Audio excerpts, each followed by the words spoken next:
বাংলাদেশকে বারবার চ্যাম্পিয়ন করেছিলেন। এই সব ঘুষখোর, দুর্নীতিবাজ, চাঁদাবাজ এবং মানুষের তৈরি করা আইন দিয়ে সংখ্যাগরিষ্ঠ ধর্মপ্রাণ মানুষকে যারা শাসন করতে চেয়েছে তারা বারবার ব্যর্থ হয়েছে। কারণ ওইসব রাজনৈতিক দলগুলো স্রোতের বিপরীতে চলেছে।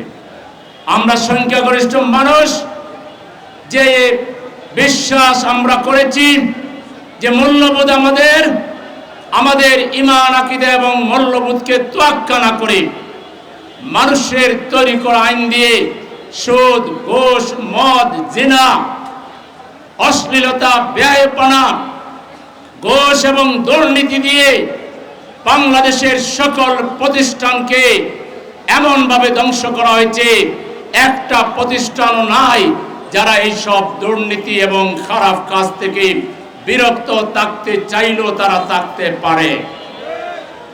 এই অবস্থায় বিগত দিনগুলিতে যারা শাসন করেছিল তারা প্রথমত দেশ শাসন করার জন্য লোক তৈরি করা যে দরকার ছিল, যে ধরনের লোক তারা যে আদর্শ কায়েম করতে চায় সেই আদর্শ বাস্তবায়ন করতে পারবে সেরকম কোনো আদর্শিক লোক তারা তৈরি করে নাই।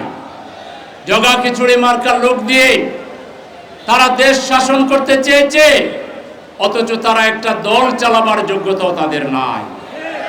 দলের মধ্যেই নিয়ন্ত্রণ নাই। বিগত যে কয়টা দল দেশ চালিয়েছে তাদের প্রোগ্রামে আসলে আপনারা দেখেছেন মারামারি। কি নিয়ে মারামারি? বসা নিয়ে মারামারি, খাওয়া নিয়ে মারামারি, স্টেজে আসা নিয়ে মারামারি, বক্তৃতা নিয়ে মারামারি, পদ নিয়ে মারামারি। যেসব দল নিজ দলের উপরে নিয়ন্ত্রণ আনতে পারে না তারা কি দেশ চালাবার যোগ্যতা রাখে? তারা রাখে না, তারা ফেল মেরেছে।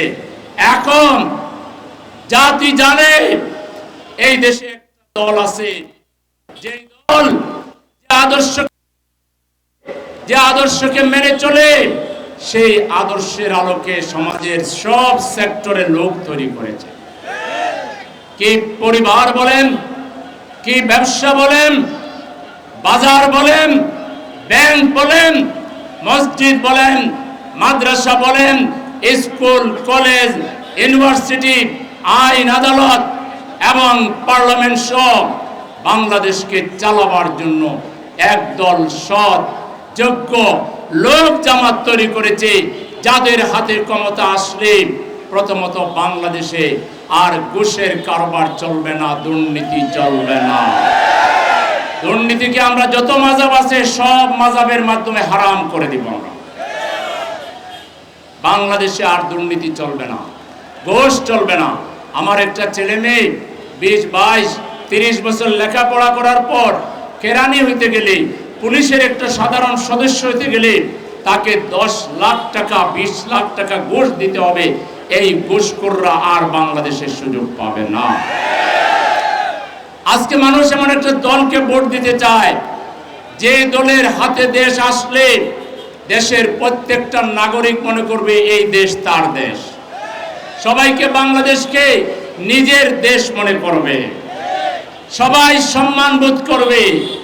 একটা রাস্তার ক্লিনার ভাই ঘরে কাজ করে আমাদের যে বোন, আমাদের সাহায্যকারী, সেও গর্বের সাথে বলবে এ দেশ আমার দেশ, বাংলাদেশ।